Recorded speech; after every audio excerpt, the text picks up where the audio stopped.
about if I just start at the beginning? you could be honest. Because you know what?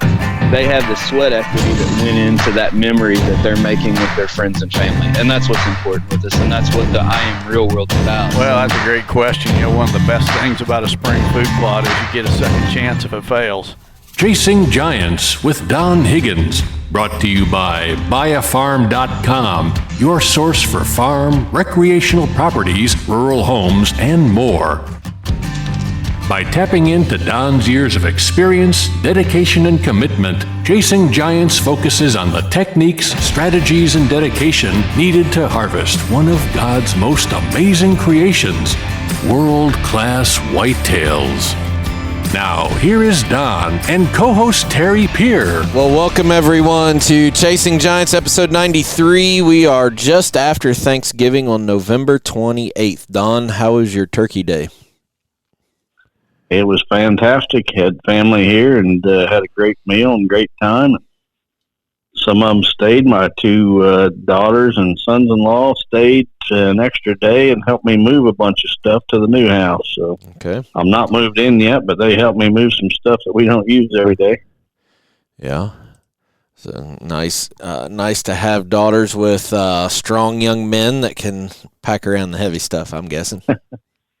Yeah, I took full advantage of having them here.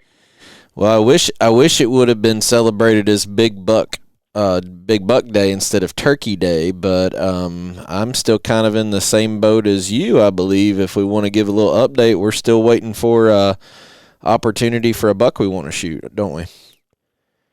Yeah, I've pretty much accepted the fact that I'm probably not going to shoot one this year. That doesn't mean I've given up by any means. In fact, I went and checked several cameras yesterday and just hoping to find a new buck. But I've done this long enough that I know the odds of that happening are very, very slim.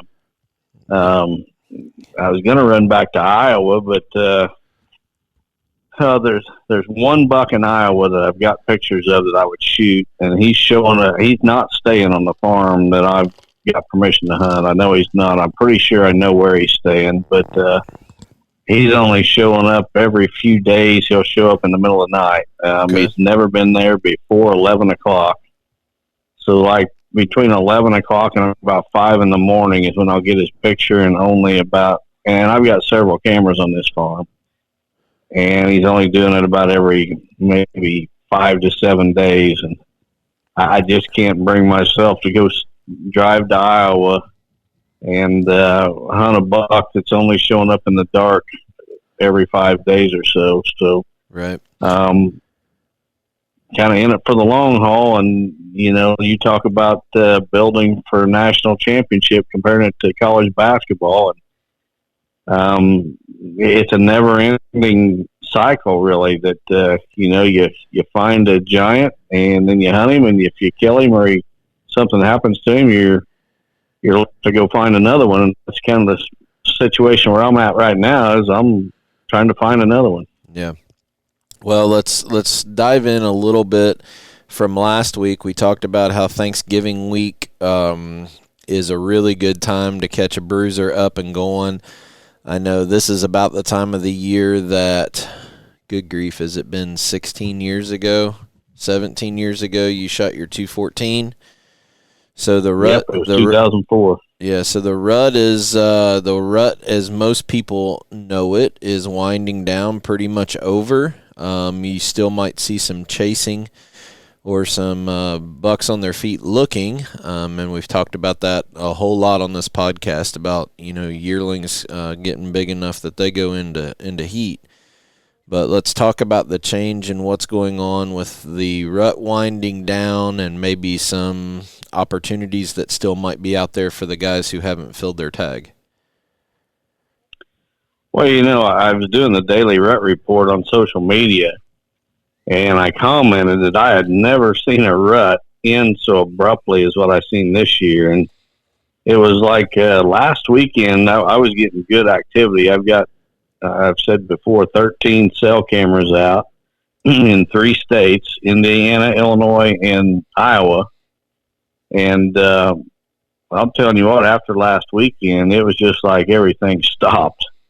And they weren't hitting scrapes. I wasn't getting them in, funnel areas or anything like that. It was just like the buck activity, and not just the big bucks. I'm talking all bucks. It's just like it was over. They quit. They went into hibernation or whatever. And I'm getting a few now, random photos, but it's nothing like it was a week ago. The buck activity that I'm seeing, and we're really transitioning. Here what is today? The 28th of November. We're really transitioning into the late season. And as far as I'm concerned, the toughest time of the season to kill a good buck is early December, right after the rut. So we're getting into that really tough time. So why is that? Answer that for everybody instead of assuming everybody can relate to what you're saying. Is that because they're run down and recovering? Is that because of pressure? What's the reason for saying that? Well, I think there's multiple reasons. I think, they've just been through about 6 weeks of running like crazy, and they're tired and they're recovering a little bit, but there's also been more human intrusion into their living quarters, if you will, over the past month than they've experienced in the entire year. So the combination of the human intrusion of the pressure and the rigors of the rut have those bucks kind of hold up for a while. And, around Christmas time, we get some bad weather. They'll start hitting those food sources, in the afternoons. And if there's not too much human intrusion, they'll do it before dark. So right. That's kind of what we're waiting on now. What we're banking on is that, and I usually would take a break, even if I had a good buck to hunt. This would be the time of the year where I'd back off and let that buck recover a little bit and let him get comfortable instead of bumping him again and making him that much harder to kill. Sure. Let him get on a food source and get some bad weather to get him on his feet before dark, and then take advantage and go in and kill him. Yeah, and sitting here thinking as you're talking, there's one other element that we have, and that's Thanksgiving was very late in the month this month. So, right. Thanksgiving can be as early as, the 23rd, 24th. And here we are having it, it's the 28th. So I think with Thanksgiving falling a little bit later, based on the cell camera information I have, I've seen the same thing the last couple days. But I guess this is where the frustrated hunter might take two approaches. He might just give up, and he might just go out and shoot whatever just to fill a tag. Won't you comment a little bit on that? Because it's definitely not over yet. You just have to kind of change your mentality and change your focus, right? Yeah, you've got to change your approach, but I encourage everybody, when you change your approach, don't change your goal. If whatever your goal was at the beginning of the season, stay the course and don't compromise. If I think we talked about it before, if you compromise your goal, you really didn't have a goal, you had a dream. If you got a goal, stick with it. And, I've got a goal, and it doesn't look like I'm going to achieve it this year, but that doesn't mean I'm not going to achieve it. It's just, when is it going to happen? And if you go out there and shoot a buck smaller than what your goal was, well, guess what? That buck was next year's goal. Right. And you just made it that much harder on yourself. So this is a good, chance for us to give people a pep talk and say, stick with it. Don't compromise. Stick with those goals. Because there's still absolutely great hunting left this season. I mean, it's not over by all means. I've said for many years, at least here in Kentucky, that the best time to kill a mature buck is early, because we open in September, and late after this nonsense of 3 weekends of gun season through the middle of November happens. Yeah, there was a period, it's probably been 15 years ago or so now, where I killed 3 or 4 bucks in a row after Christmas. And that late season can be fantastic if you got the food and you've got a property that hasn't been pressured too much. Well, I think that's another example of how, there's so many of our listeners that just put so much money, time, and effort into planting these food plots, and if they're in the same case as you and I are, there's always the need to feed the deer and keep them healthy and have something for them to eat so they don't have to leave your property. But man, I mean, if we get bad weather around Christmas and New Year's, we'll be back in. Now we might be hunting in the 360 blind a little bit more comfortable if it's bitter cold, but we'll be back out going after it if we have a target buck show up, because I think you've said it quite a few times that you don't believe that new bucks, at least in your area, show up during the rut, but it's very possible during late season. It is very rare for me to have a new buck either to see one or have a new one show up on camera in the rut. But in the late season, it happens almost every season. Yeah. And the worse the weather, the more likely it is to happen, and the more new bucks are likely to show up. Yep. So all those guys who put in all that effort, don't lose hope. Don't compromise, as Don said. I think that's a great lesson. But you and I were talking about our schedules here coming forward. We're still in this is a very good opportunity for us to, as you said, kind of take a step back. You got some consulting that you're going to run to. I got some traveling the next 2 weeks that I have to go. I have to go to Florida for a funeral, and then we're going to be down in southern Kentucky in 2 weeks. But this is an opportunity for us to basically let those deer recover, as you said, kind of get their bearings a little bit, and really hope for bitter cold weather around Christmas, though, right? Yeah, that's exactly what I'm going to be doing. I'm going to hit the consulting trail this week. And, it's actually part of my grand scheme, if you will, to kill my next giant, because I'm going to hit the consulting trail pretty hard again this winter. And my goal is before next season that I've found another hunting property to buy. So, I know I don't have a buck to hunt. So what am I going to do with my time? I'm going to make money so I can buy another property and hopefully use that to kill future giants. Right. So let's talk a little bit about the consulting thing. We mentioned last week that we kind of went into a little bit of a kind of a backdoor apology about not being able to answer all of the private messages and stuff that's coming in.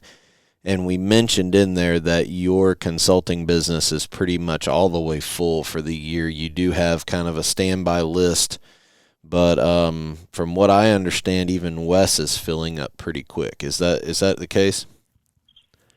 Yeah, I've got pretty much all I can handle, and I have started a standby list. I'll probably get a few of those done, but those that I don't get to this year will be at the top of the list for next year.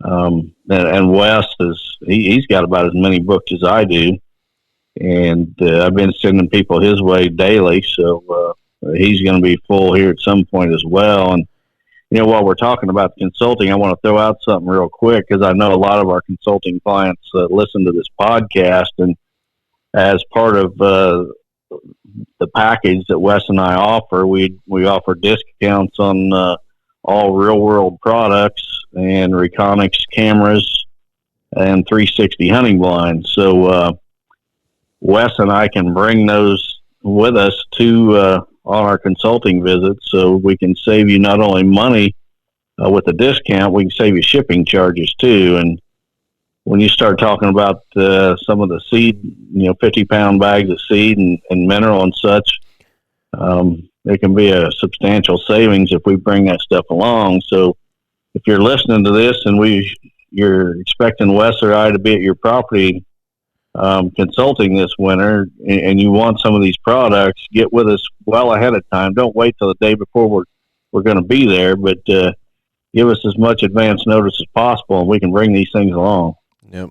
So there'll be coupon codes for the stuff that can be ordered over the internet, and then obviously you can deliver when you come, but I'm just going to throw out a couple caveats here. This is not friends and family.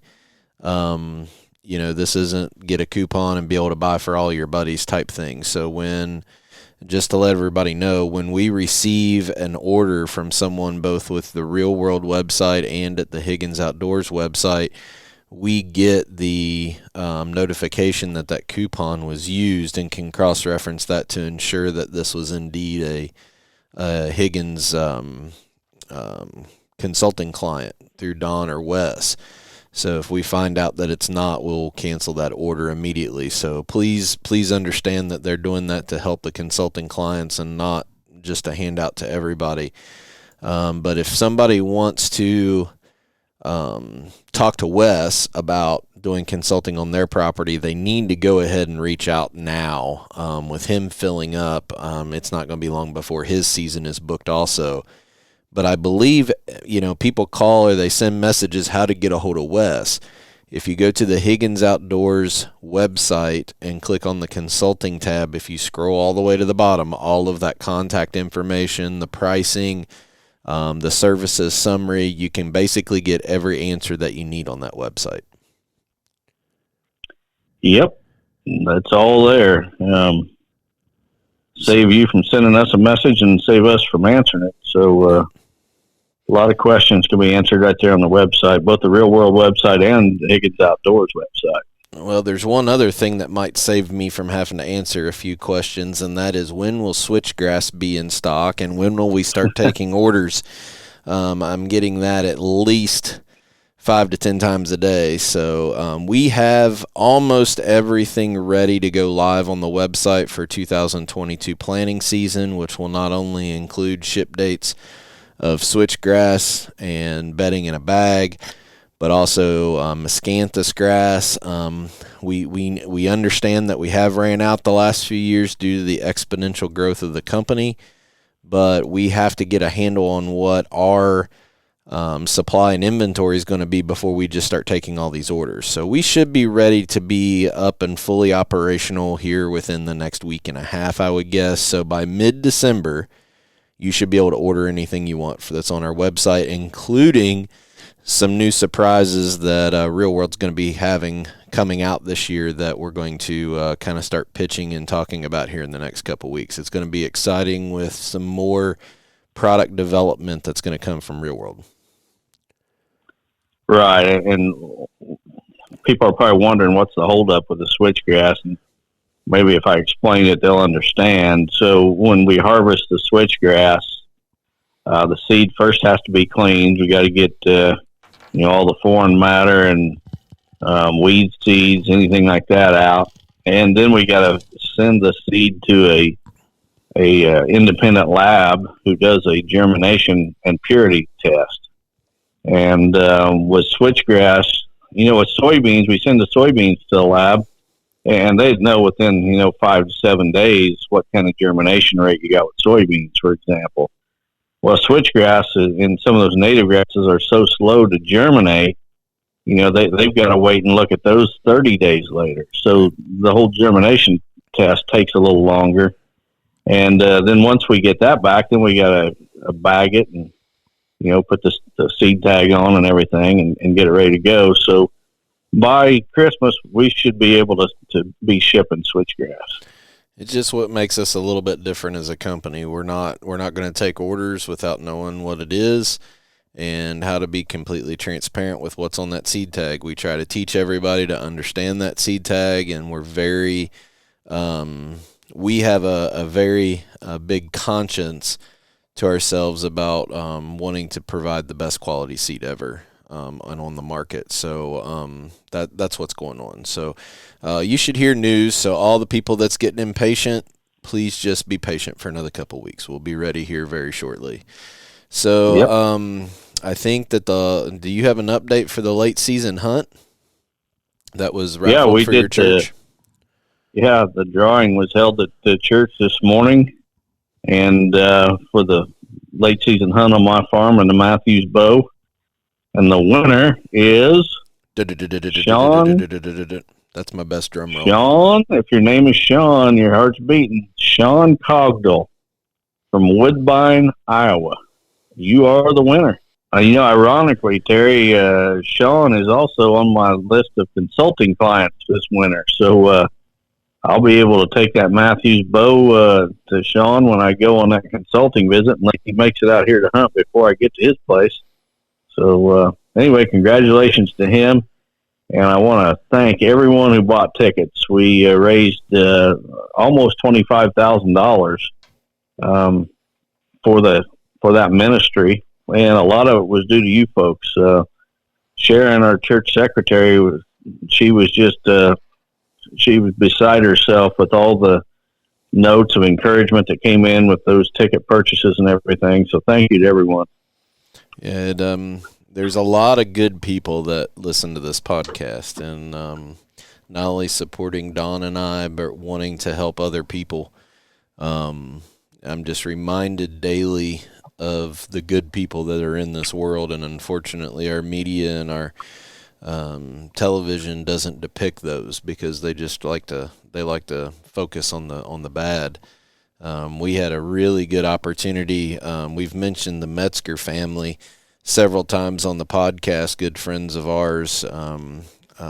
His parents, Lamar's parents, was actually in town visiting the Noah's Ark amusement park here in Kentucky, and they were here over Thanksgiving, and never met them before in my life, but I got to talking to them, and they actually came to my family's Thanksgiving, and came to church with me this morning. So again, just you guys continue to humble Don and I, not only in supporting the ministries that we're associated with, but also the encouragement that you provide. It means a lot that you guys step up and want to rally around some of these things that we're trying to do to make a difference in our communities. So thank you for that. Yeah, we've got the best listeners out there, Terry. I think, they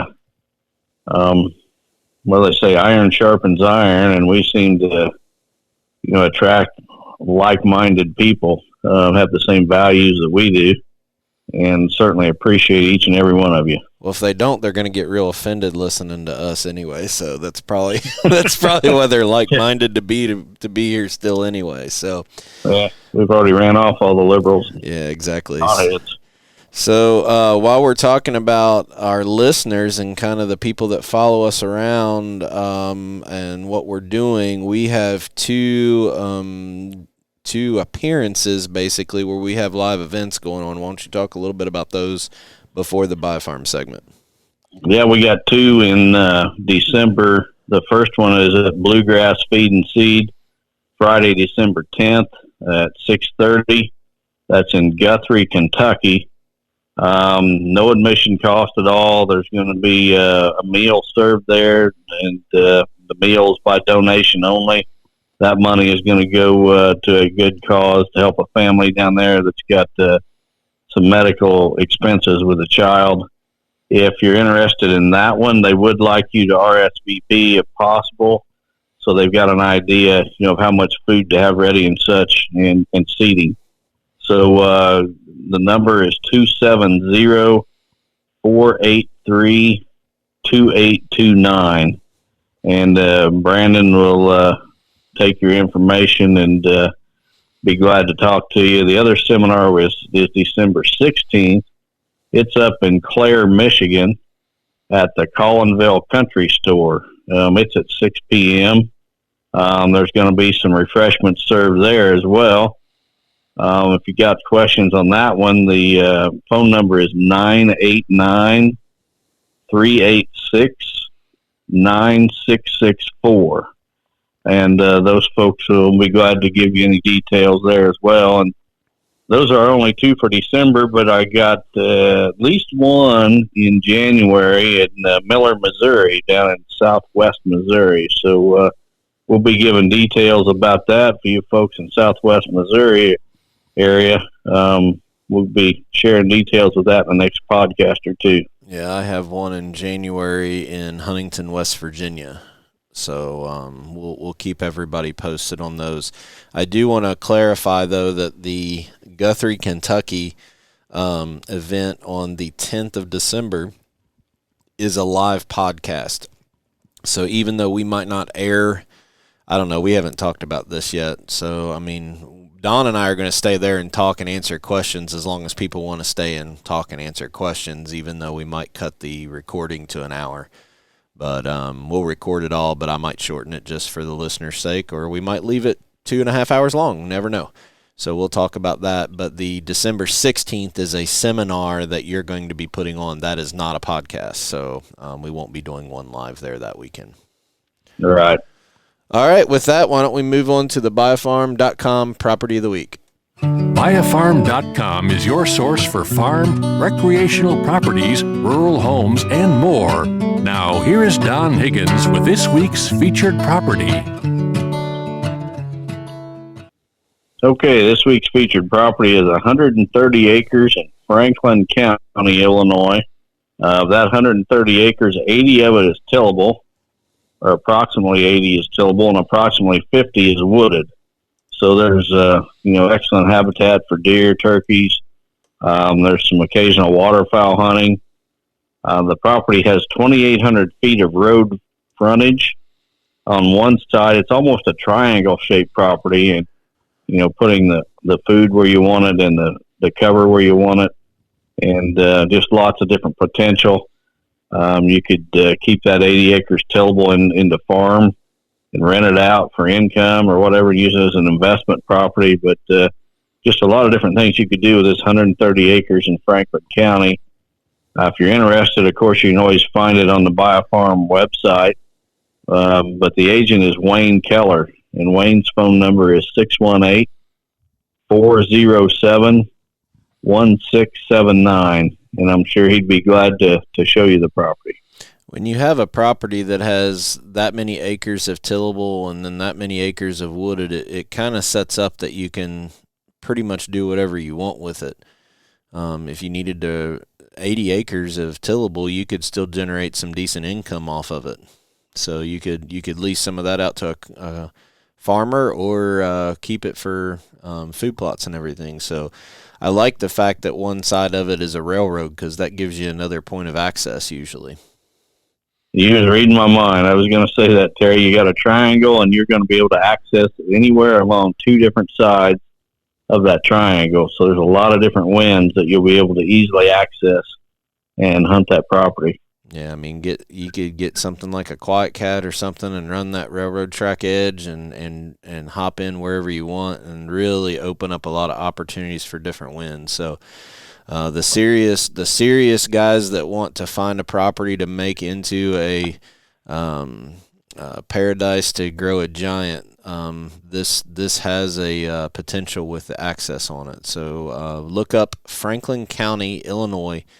It's a 130-acre tract, and Wayne Keller is the agent on it. So, good deal. Yep. All right. So, I think that you might have. Do you have 3 or 4 questions for us tonight? I do. I got 4. A lot of comments I hear from our listeners. This is their favorite part of the podcast. So let's get on to it. I think it's because you get on a big old rant. Well, I don't know that I've got anything to get fired up about tonight, but we may find something. You get me sidetracked just enough to get me fired up, sometimes on purpose, I think. I won't confirm or deny that I poke the bear a little bit every once in a while. The first question comes from Randall Barr from Bluebell, Pennsylvania. Randall says, "Hi, Don and Terry. I really enjoy the podcast and learned a lot listening to all the episodes. My 2 questions relates to how long deer remember human intrusion. I forget where I heard it, but there was a case where there was an electric border fence where guards would shoot deer, and even years after the fence was no longer there, deer avoided that area.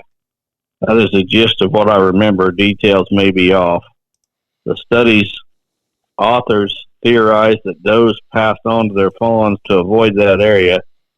Based on that and other things I have heard you say on the podcast, I have 2 questions related to deer memory." Well, I'm going to stop right there. First of all, the situation that you're describing, I'm the one that wrote about that. I've wrote about it in a couple different articles.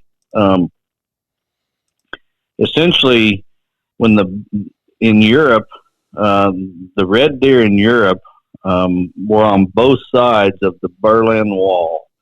The Berlin Wall came down, I believe it was in 1988.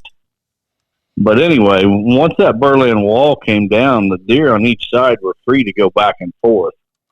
But what they found was the deer on each side of the wall refused to cross where that wall once was. And because they remembered the guards that worked that wall would shoot the deer. Also, there were sections of that wall that were electrified fence that with high voltage, and apparently the deer remembered that fence in a negative way, obviously. And 20 years after that wall came down, 20 years, those deer still refused to cross where that wall had been. And if you're a listener and you're really interested in this, and I think it's just fascinating, and go and do an internet search for red deer Berlin Wall, and there's all kinds of information on this. It's really fascinating, and what I related it to how the deer remember sanctuaries where they're safe. And over time, when you develop a sanctuary on a property, over time the deer just relate to it stronger and stronger and stronger. And so you just don't go out and create a sanctuary. Next year, the deer and all the deer in your area know it's a safe place. It takes time, but as time goes on, it just becomes more ingrained in the minds of the local deer that that's the safe place. And I've seen it on my own farm. It just becomes harder to drive them off than it used to be because they so relate that property to a sanctuary. But anyway, I want to get on with the rest of Randall's. Get right to his questions. It says the first question: if I let someone use a deer blind on a cornfield to harvest some does and a young buck is in the field, or even a mature buck that I won't let them shoot, will that young or mature buck associate that blind with danger and avoid it the next season and beyond? Or once I am tagged out, is it okay to let friends and family shoot does and intrude, and the bucks will forget by next season? I'm going to answer that one before I go on to the second one. I firmly believe that a deer is going to remember things basically for its life. So let's look at a reason. Like right now, Terry and I talked about we don't have a shooter buck. I'm not going out and hunting. Instead, I'm jumping on the consulting trail and doing work. Why would I do that in the middle of hunting season? Have I given up? No, I haven't given up at all. What I don't want to do, the very last thing I want to do is go hunt all these properties and all these stands that I've got access to and educate the deer that are there now. So a lot of times when I go to hunt a mature buck, I might have had permission on that property for several years, but then, and the Joey buck from last year is a prime example. I had permission on that farm for, I think it was 3 years before I ever went on my first hunt. And I had my stand ready and everything, but until everything had lined up perfect, I didn't want to educate any deer on the farm to where my stands are at or that they're being hunted there. I want them to think it's safe. I want them to think that there's not a hunter on the farm. Just go about your business doing what you want to do and without any worries in the world. And then boom, one day I show up when they're least expecting it. And that's how I kill the giants. And, that's just, if you go out there and you educate a deer, even when it's a fawn, well, he's going to remember. And I don't think people give deer enough credit. They get away with something once or twice and they think that that's the case. They can get away with that all the time.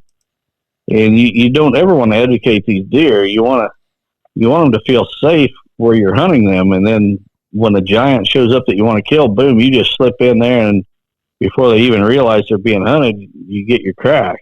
So moving on to on Randall's question. Can I make a comment or two there? Yeah, jump in there, Terry. I think this is where someone has to really dig deep about what kind of land manager and hunter they're going to be, because this is where separation of some of these more aggressive run and gun tactics that people use for the public land stuff is so much different than somebody who's managing a property, whether it's a lease, a family farm, or you've invested the money into it. Because decisions like this can make or break you for years to come. And we've talked about burning out your rut spots and everything early season. I think late season damage can be just as detrimental to you long term as over hunting the wrong spot early in the season. And for the guys that need to shoot does, especially in bait states like Ohio, Kentucky, I think Missouri, man, pull those deer up with a feeder somewhere if you need to shoot does or want people. Get them away from your core area where you're going to hunt and shoot them there. Putting that kind of pressure, not only you shooting the deer, but that deer's going to run into your sanctuary if you don't drop it where it's at. So I think this is just where some of these people that have this just run and gun mentality kind of separate away from guys that are trying to do year after year after year management on the same property, if that makes sense. Yeah, our buddy Brian Kraft with Midwest Land Group had a saying he shared with me last winter that it just fits perfect. And it goes something like, more good properties are ruined by following bad advice than anything else.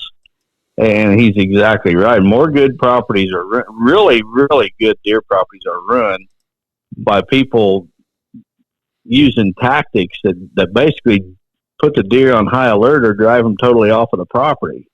If you've got the advantage of owning or leasing a farm, you need to take full advantage of that, opportunity that you have. And if you're going stomping through the heart of that property, you're shooting does everywhere, like you said, Terry, or whatever, it's basically counterproductive to what a lot of deer hunters' goals are. And that human intrusion is a killer. Yep. You need to keep that human intrusion down as much as possible until you know for certain there's a target buck. And if your target buck is the true giants, they're not going to be there every year. So what do you do in my case, for example, this season?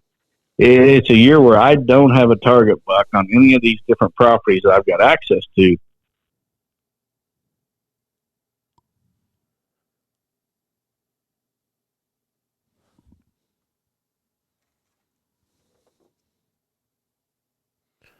Happen. All I'm doing is educating the future giants before they get to be giants. Right.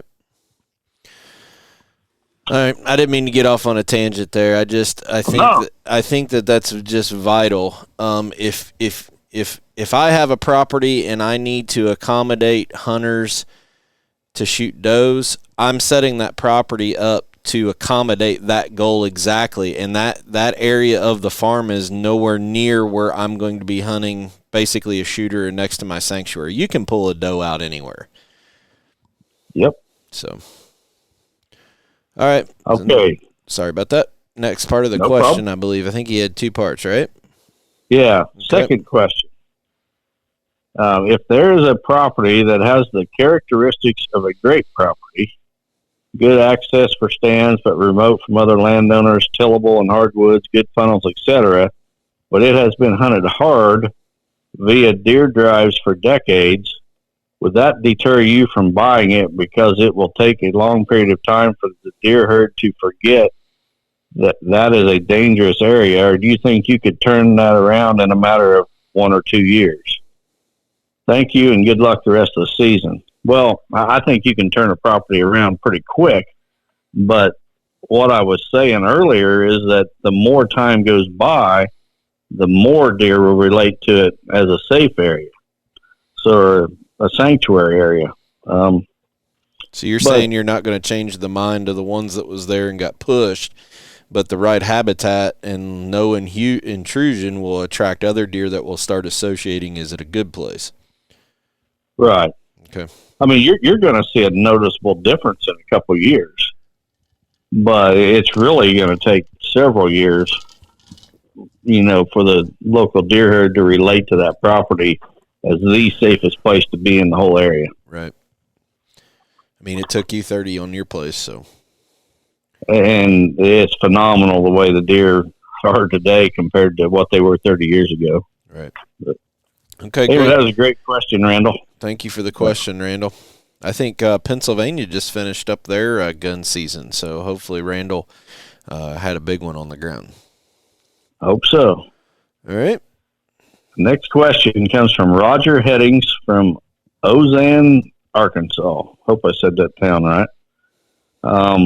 Roger says, "Hey, Don and Terry, thanks for the great podcast. I have a question on how you hunt properties you only have permission to hunt on, but do not have permission to manage the property.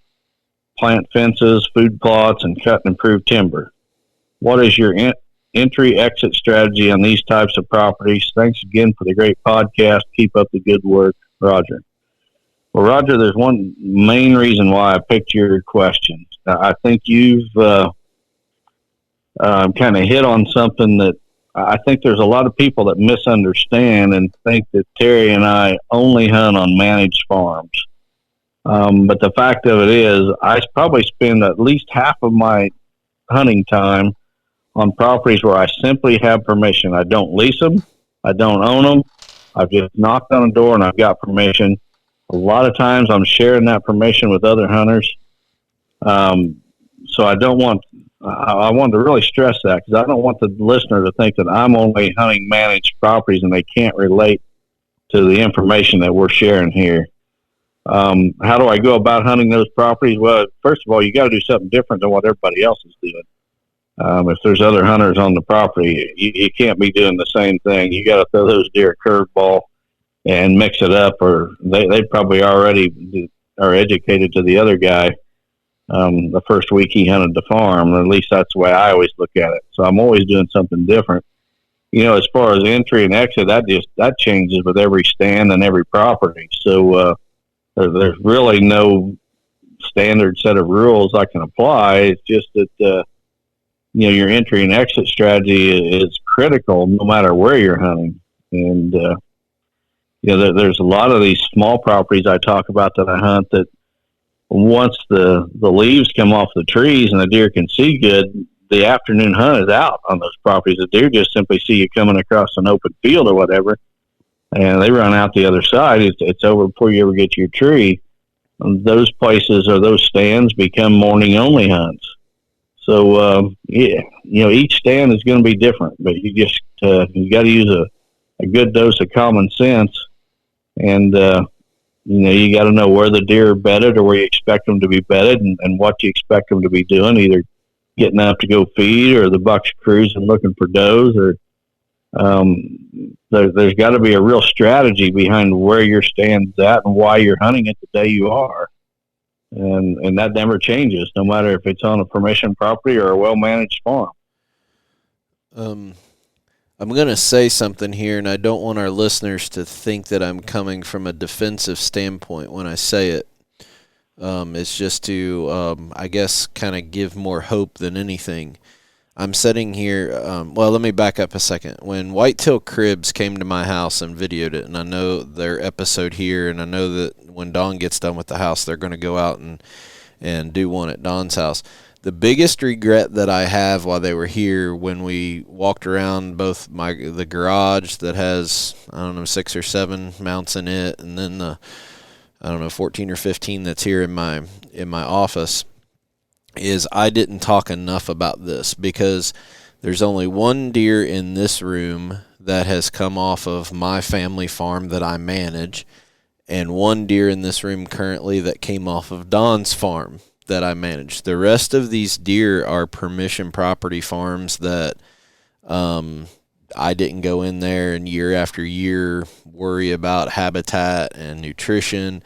It can be done, but it was when I accepted the fact that a 5-year-old deer is going to be different than every other deer, and hunted that property different. And that's when everything started clicking for me. And if I had anything to regret from doing the Whitetail Cribs episode, I should have focused a little bit more on that. Not to say that I'm a good hunter, but what we're doing and what we talk about on this podcast, anybody can do it. And I think that's an important lesson that people have to understand. But it also means you walk away from properties that other people hunt too. Some of these small ones that are out of the way that nobody else is on it might be where you need to be. Yeah, and along those same lines, Terry, my top 5 bucks came from 4 different properties. Yep. And 3 of those properties were permission properties. No lease money paid. I don't own them. No habitat projects whatsoever were done there. 3 of my top 5 bucks were killed on those kinds of properties. So, we're out there hunting the real world, believe it or not, contrary to what some people might say about us. You mean you don't drive an RV to the next outfitter and have somebody hang your stands and put you on deer?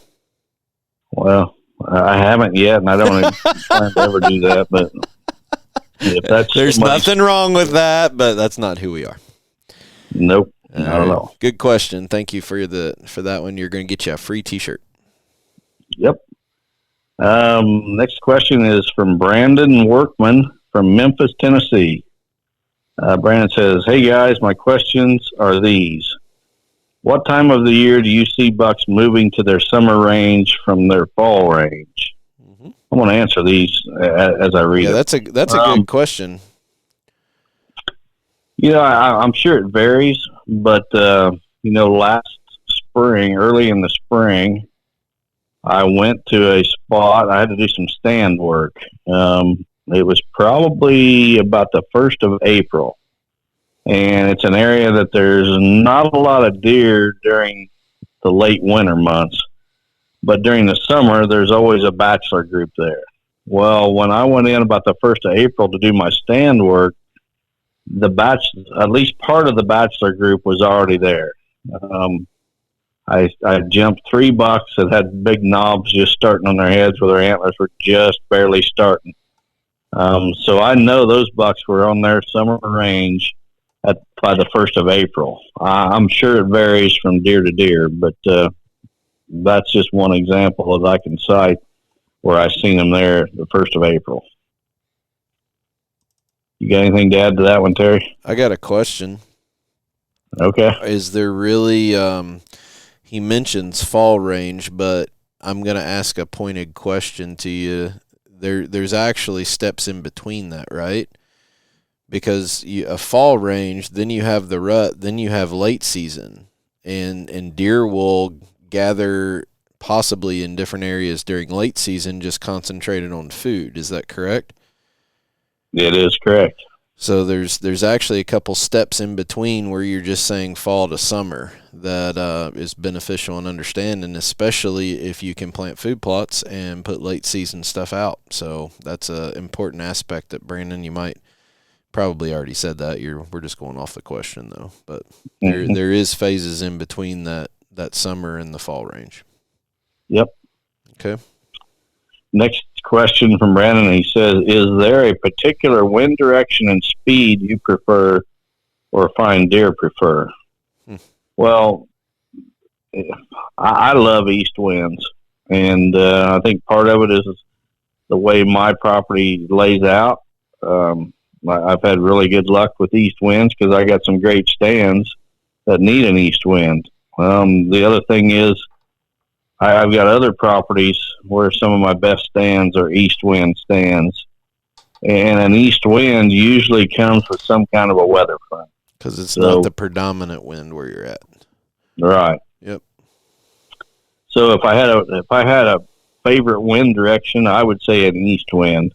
Speed, I like a steady wind. I don't want a dead calm day where you have no idea what your scent's doing. I also don't want a gale force wind about to blow you out of the tree.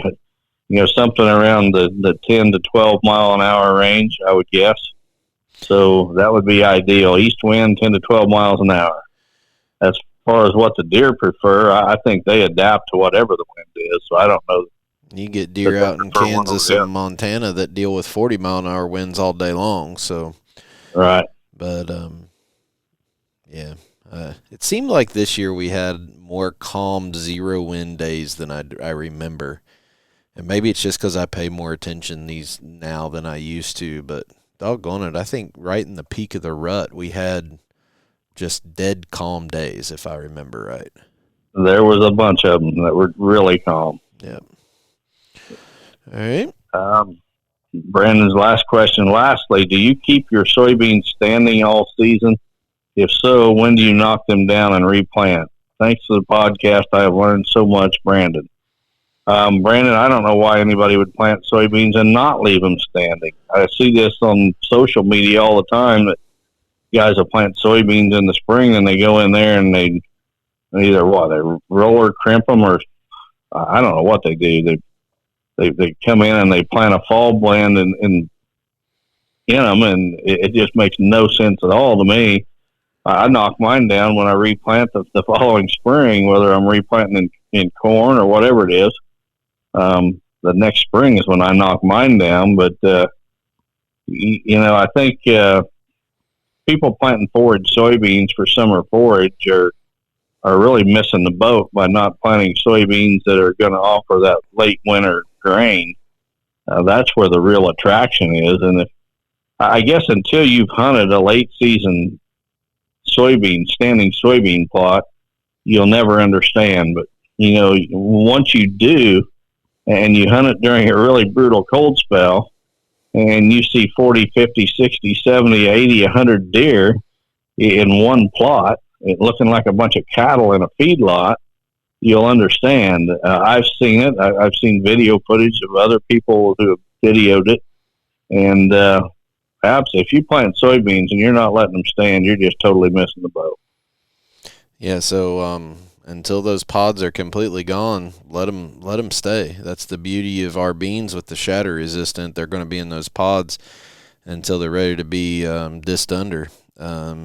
I never have the privilege of deciding when I'm going to leave them because my deer eat them all. I have that many deer, so leave those things in there. And for the record, just so everybody's listening, our new friend Brandon Workman from Memphis, Tennessee, every time that we say let's go Brandon, we're just encouraging Mr. Workman to have a good hunting season, just so everybody knows.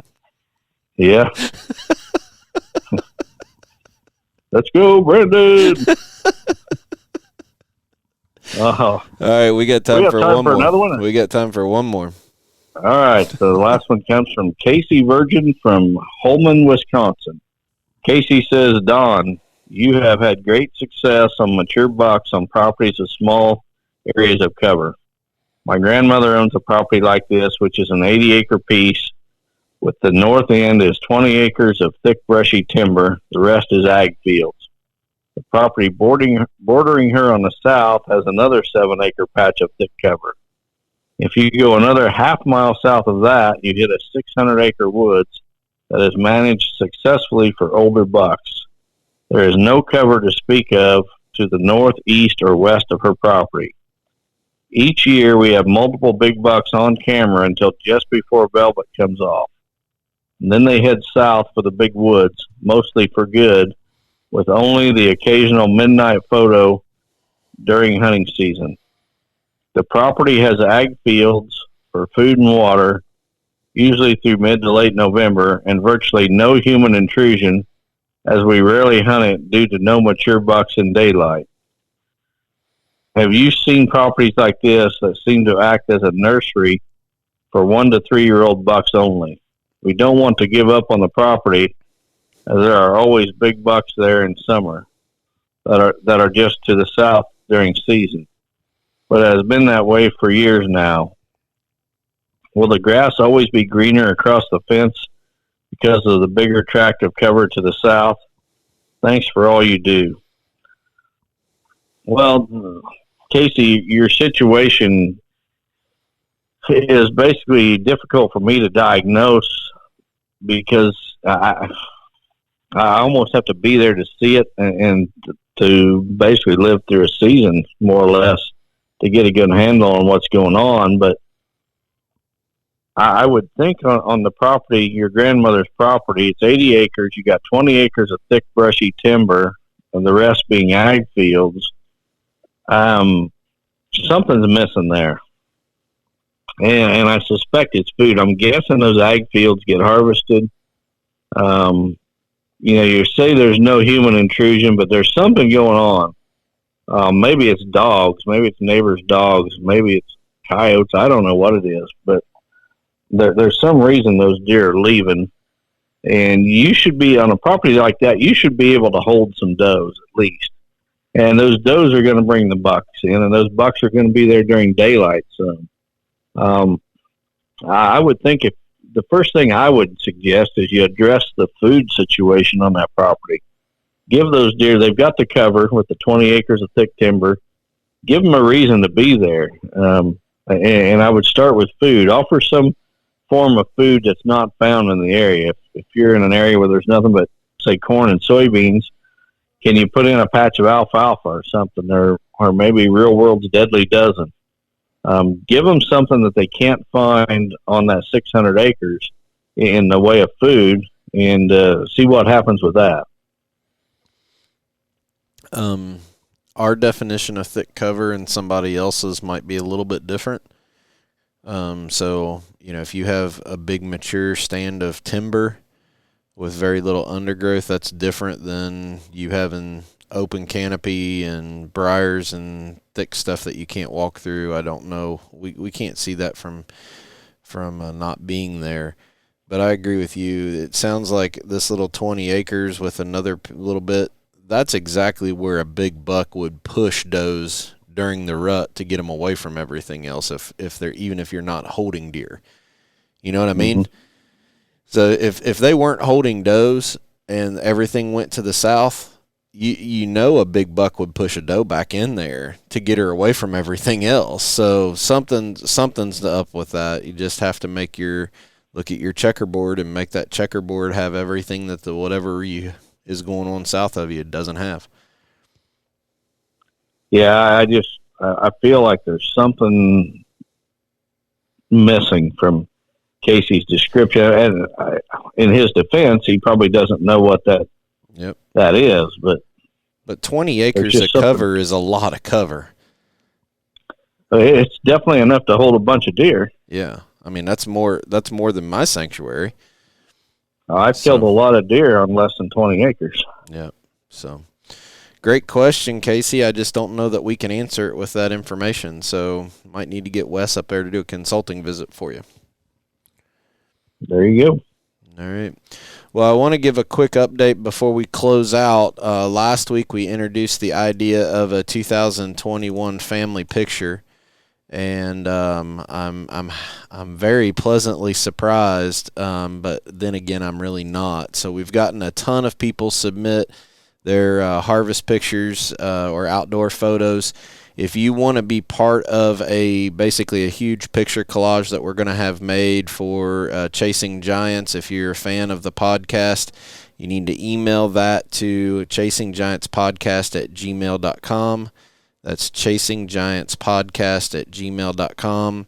We're going to make this big picture collage. It's going to be pretty cool, just to say thank you to all of our listeners.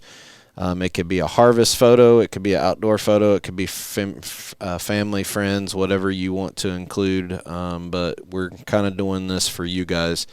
So just a reminder, we will not be answering these emails. This is just a special inbox that we set up just to receive these pictures. So we're going to keep this open for a week or so more. But if you want to submit that, again, the email address is chasinggiantspodcast@gmail.com. So we got enough. We're going to make a pretty cool photo. I'd like to have some more. So appreciate everybody participating in that. Well, that's all I got tonight. That's all I got. You got to get ready to drive a whole lot this week. Yeah, I'm going to be in southern Indiana. I'm going to go as far as Georgia this week. So time to get the consulting bus rolling. Yep. And I'm going to be in Naples, Florida. So I'm not a big beach person, but I'm going to eat some seafood while I'm down there. That sounds good. All right. Well, we appreciate everybody for their support of the podcast. Again, it means a lot that you guys are always willing to participate in our outreaches like Don's church's ministry. It just means a lot that you guys are that supportive of us. So, again, we appreciate it. We will be back the first week of December, and hopefully got some news of maybe a buck that we're going to chase in late season. You never know. So with that, Don, why don't you take us out with our sponsors? We want to thank buyafarm.com, Victory Chevrolet, 360 Hunting Blinds, Real World Wildlife Products, Matthews Archery, Lone Wolf Tree Stands, wildlifefarming.com, Quiet Cat, and Vortex Optics. Let's go, Brandon!